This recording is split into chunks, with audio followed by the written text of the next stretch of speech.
تبارك الذي نزل الفرقان على عبده ليكون للعالمين نذيرا۔ کسی بھائی نے سوال کیا ہے نابالغ اولاد کی طرف سے صدقہ فطر کون ادا کرے؟ دیکھیے، نابالغ اولاد کی طرف سے صدقہ فطر اس کا باپ ادا کرے گا۔ اگر باپ صاحب نصاب ہے تو وہ نابالغ اولاد کی طرف سے صدقہ فطر ادا کرے گا۔ اگر باپ صاحب نصاب نہیں ہے، خود فقیر ہے، تو پھر نابالغ بچوں کی صدقہ فطر ادا کرنے کی ضرورت نہیں ہے۔ یہ ایک بات۔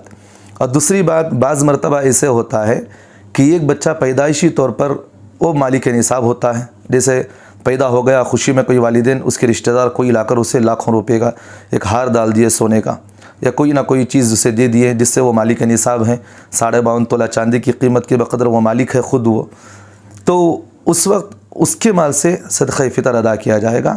اگر کوئی والد پھر بھی اگر اپنے پیسوں سے صدقہ فطر ادا کرنا چاہے تو ادا کر سکتے ہیں، کوئی بات نہیں۔ اسی طرح کسی صاحب نے پوچھا ہے کم فہم یا پاگل اولاد کی طرف سے صدقہ فطر کون ادا کرے؟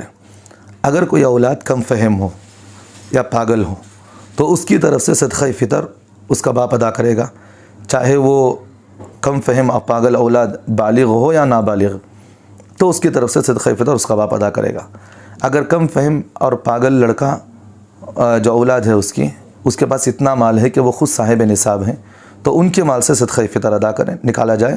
اگر پھر بھی نکالنا چاہیں تو آپ اپنی خوشی سے اپنے مال سے نکال سکتے ہیں، کوئی بات نہیں اس سے، لیکن پھر بھی کم عقل اور کم فہم لڑکا جو ہے اس کی صدقہ فطر نکالنا ضروری ہے۔ اگر وہ مالک نصاب ہے تو اس کے مال سے، یا نہیں تو خود اپنا باپ اس کے مال سے نکالے۔